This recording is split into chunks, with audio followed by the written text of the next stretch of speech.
मैत्रीत विश्वासघात केला, सख्या जिवलग मित्राच्या बायकोवरच नजर ठेवून तिच्याशी अनैतिक संबंध ठेवले। सुनील चौगुले याने संभाजी शिंदे याचा खून केल्याची घटना घडली। लंगरपेठ तालुका कवठे महांकाळचे रहिवासी असणारे संभाजी शिंदे व सुनील चौगुले हे लहानपणापासून चांगले मित्र होते। मोठे झाल्यावरही त्यांची मैत्री तशीच कायम होती। एकमेकांना मदतीचा हात देत ते मोठे झाले होते। संभाजी शिंदे यांनी लंगरपेठ येथे स्टेशनरी दुकान टाकले होते, तर सुनीलचे गावातच छोटे हॉटेल होते। तिथे तो बाहेर सणाच्या निमित्ताने गरजू साहित्य विक्रीही करत होता।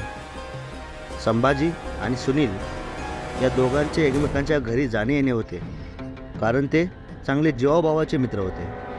साहजिकच दोघांची त्यांच्या घरच्यांशीही चांगली जवळकी होती। घरचेही त्यांना परखे मानत नव्हते।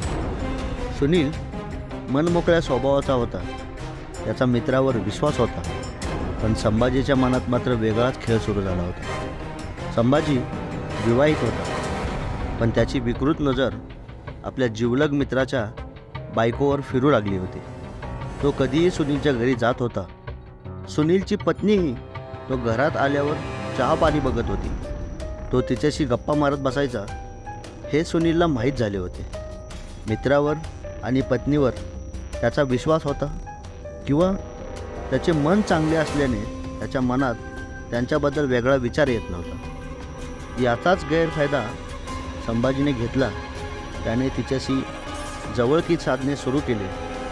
चेष्टामस्करी करता करता त्याने तिच्याशी चांगलीच जवळकी बनवली। तिचा मोबाईल नंबर घेऊन तो तिला अधूनमधून कॉल करू लागला, तिच्याशी चॅटिंग करू लागला। प्रेमाच्या गप्पा मारत त्याने तिला चांगलेच जाळे तोडले। हळूहळू सुनीलच्या बायकोलाही तो हवाहवासा वाटू लागला।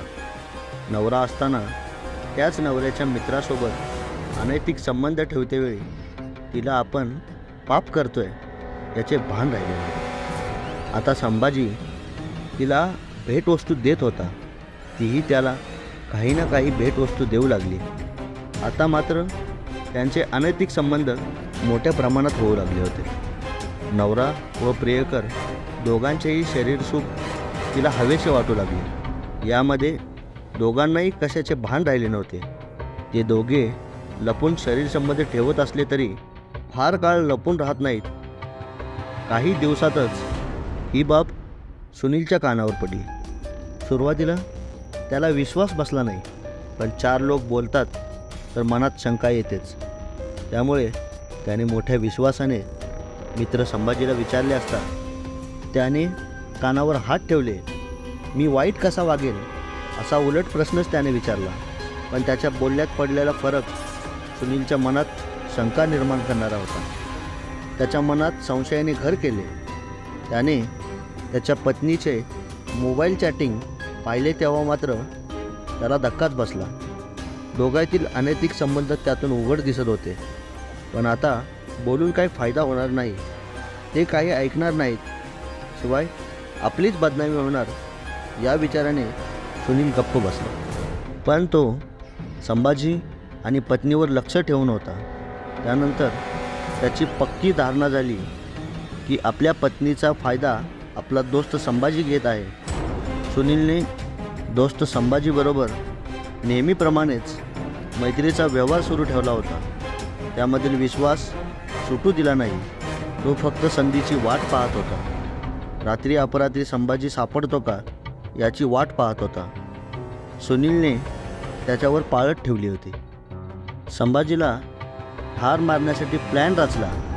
2-3 वेळा प्रयत्नही केला, परंतु सुनीलचे धाडस झाले नाही। मंगळवार दिनांक 24 नोव्हेंबर 2023चा दिवस। त्या दिवशी सुनीलने त्याच्या पत्नीला हिरव्या मिरचीचा खरडा करण्यास सांगितले। त्याप्रमाणे तिने खरडा बनवला। पत्नी कामात असल्याचे पाहून सुनीलने तो खरडा लहान प्लास्टिक पिशवीत भरून ती पिशवी आपल्या खिशात ठेवली। त्यानंतर तो हॉटेलवर निघून गेला। रात्री 8 ते 9च्या दरम्यान सुनील आणि संभाजी हे एकत्र आले। दोघांनी मनसोक्त गप्पा मारल्या। त्यानंतर ते दोघे गाडीवरून निघाले। संभाजी हा गाडी चालवत होता। त्याच्या मागे सुनील बसला होता. त्याने संभाजीला सांगितले की शिंदेवाडीकडे जाणाऱ्या कच्च्या रस्त्याने गाडी घे. तशी संभाजी गाडी तिकडे नेऊ लागला. सुनीलच्या मनात संभाजीविषयी चीड होती. सुनीलने गपचूप न कळतपणे केशातील खरड्याची पुडी बाहेर काढली. त्यातील खरडा हातात घेऊन गाडी चालवणाऱ्या संभाजीच्या डोळ्यात घातला. संभाजीला पुढचे काही दिसेनासे झाले. डोळ्याची जळजळ होऊ लागली. त्याने कशी तरी गाडी थांबवली. तसा सुनील गाडीवरून खाली उतरला आणि धारदार शस्त्राने एकामागे एक अनेक वार संभाजीच्या चेहऱ्यावर, पाठीवर, मानेवर, छातीवर वार केले. खाली पडलेला संभाजी उठत असताना पुन्हा सुनीलने त्याच्यावर वार केले. अखेर संभाजी मरण पावला होता. सुनीलने आपल्या अंगावरील कपडे काढले आणि ओढ्यात फेकून दिले. तो अंडरवेअरवर घरी पोचला. त्यानंतर त्याने पत्नीला सांगितले, मी संभाजीला ठार मारले आहे. सुनीलने दुसरे कपडे अंगावर चढवले व तो घराबाहेर पडला.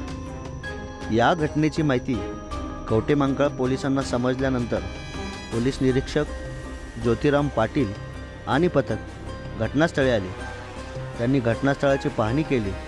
त्यानंतर सुनीलकडून ही माहिती घेतली तेव्हा त्याने बनाव केला की गाडीवरून आलेल्या 3 अज्ञात इसमांनी माझ्या अंगावर चादर टाकून खाली पाडले.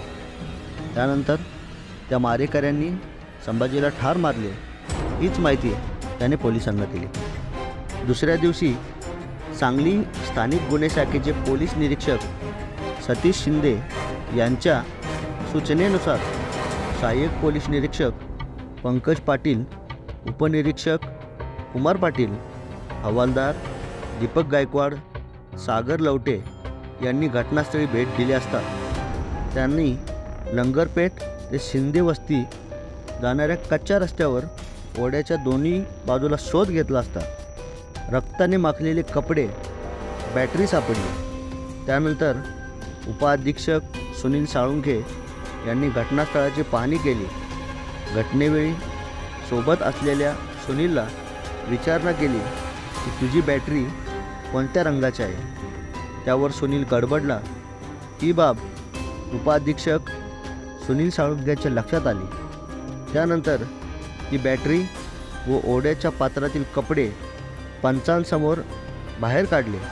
सुनील याला पोलिसी खक्या दाखवताच त्याने आपला गुन्हा कबूल केला व झालेला सगळा घटनाक्रम त्याने पोलिसांना सांगितला.